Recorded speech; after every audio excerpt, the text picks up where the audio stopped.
Hey guys, today we thought we'd take you through the platform that we decided to build for our 2020 JL. As you guys will probably know, if you own a Jeep, there's not a lot of space back here. So we decided we wanted something sturdy that we could bolt things down to, but that also wouldn't add a lot of weight for us when we were off-roading. So we're going to take you through the platform that we designed. We'll install it so you can have a look. And the key thing we also wanted to make sure was that we were going to use all of the existing hardware and holes and things that were already in the Jeep, rather than having to add anything extra or drill any new holes. So we made use of these, which are where the seats were. As you can see, we removed the seats to give us just a little bit more space. So we've attached some brackets here for some of the legs that support the platform.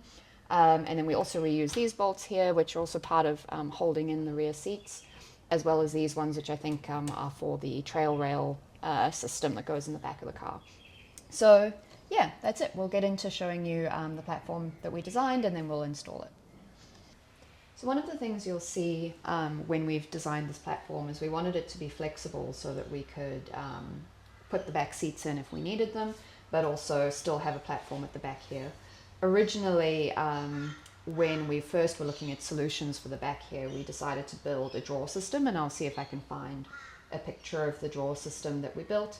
But it was pretty clunky, it was pretty big, it added a lot of weight to the back of the vehicle.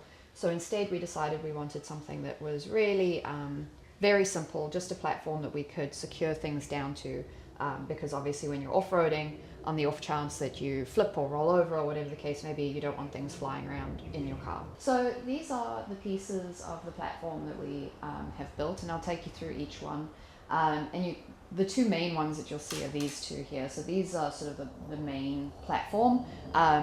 Those ones over there are the support legs, and then these ones along the front here are the little cubby hole lids that we've cut in here. So what you'll see is we've designed it so that they can slot together. So this piece and this piece basically slot together, and you'll see that when we install it in the Jeep.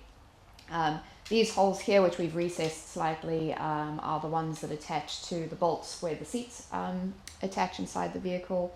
And then these ones here screw into the trail rail system holes. So it's actually quite a neat little solution. And I will caveat this by saying that we are not woodworkers by any means, so there's probably easier and better ways to have achieved this than what we have. But for our purposes, it works really well.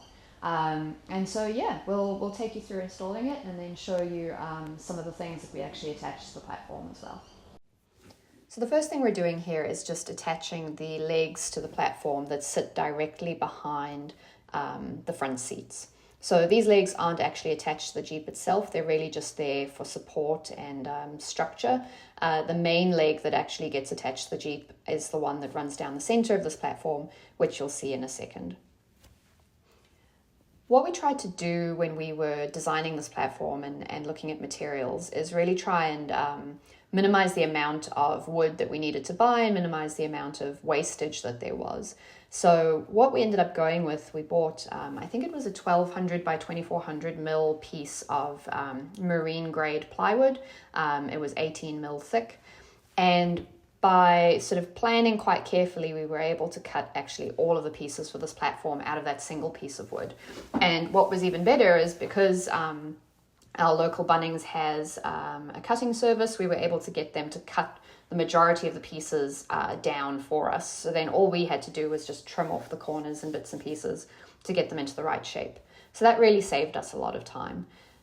In the end, because we decided to cut those cubby holes in this piece of the platform, we did end up buying another piece of wood, which was 9 mil thick. And I think from memory might have been like 900 by 900 mil in dimensions. So overall, this didn't cost a huge amount of money. The primary cost would have been the wood itself, which I'll look up the price, but it wasn't more than probably a couple of $100s. And then the varnish and the various brackets and bolts and tie down points. So all in all, it probably cost less than $500, which is, you know, substantially less than what you might pay for some sort of similar platforms on the market. All right, so now that the legs are attached to the platform, the next step is to attach the main leg, which, as I said, is the one that gets bolted down to the floor of the Jeep. So you can see there that we're using some pretty hefty brackets to attach this leg to the bolts that we're holding in the rear passenger seats. And what that means is that because that hardware is nice and hefty and we're using some big bolts there, I think they're M10 or maybe even M12, I'd have to double check, but they're a pretty significant size. That just gives us some peace of mind that this platform is really not going to come loose in the worst case scenario where we do tip over or roll over.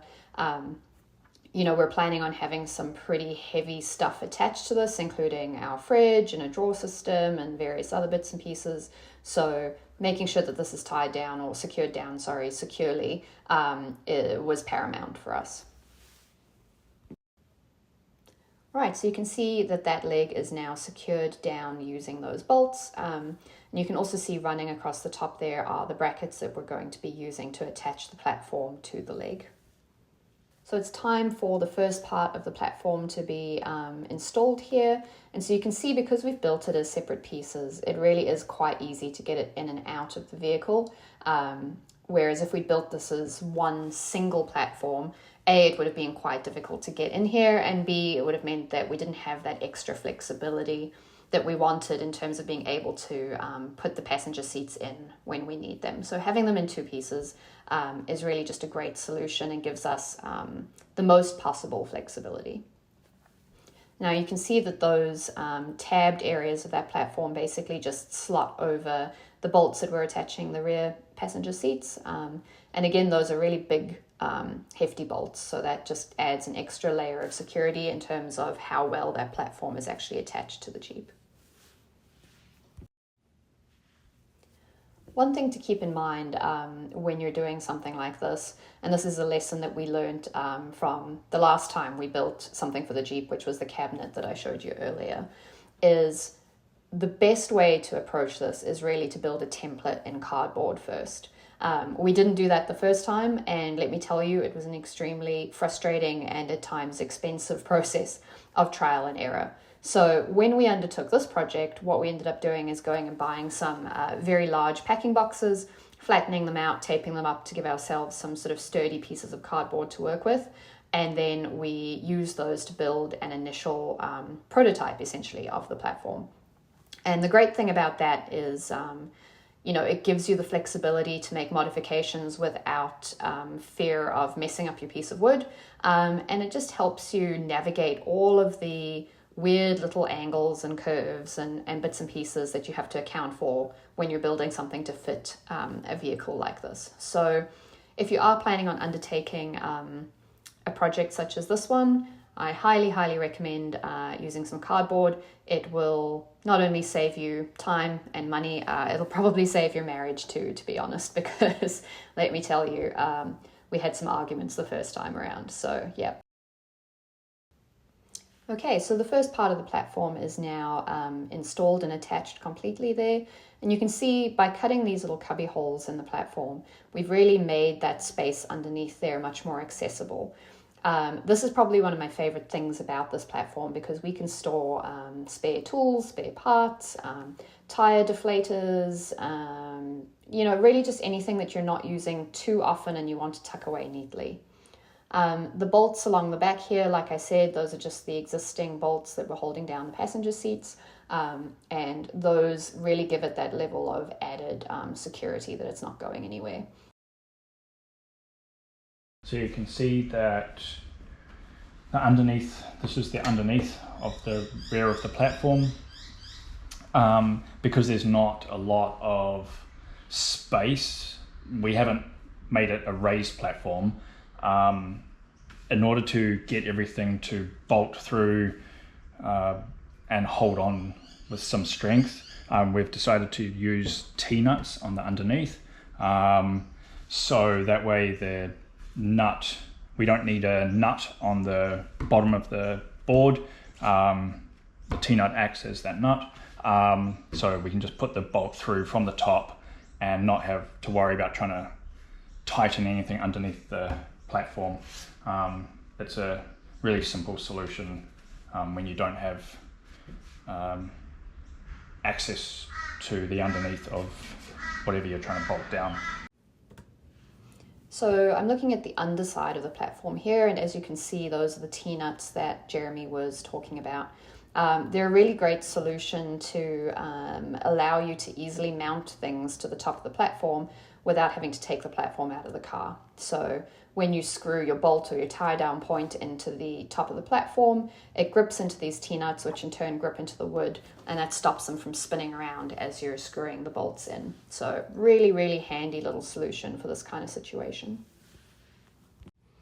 Okay, so it's time for the rear part of the platform to go in now. As you can see, it really slots neatly in with the other piece, so it gives you one continuous platform to work with. The bolts holding that down at the back are just the 6 bolts that are used to attach the trail rail system, which comes with the Jeeps. So again, we were really trying to make use of the existing bolts and the existing attachment points within the Jeep rather than adding new ones. Okay, and this is the final product. So everything is nicely installed now. We've added the lids back in for the cubby holes. So with those, we basically just cut some holes out and then used a router to add a lip to it so that when you seat the lid of the cubby hole in there, it doesn't fall all the way through.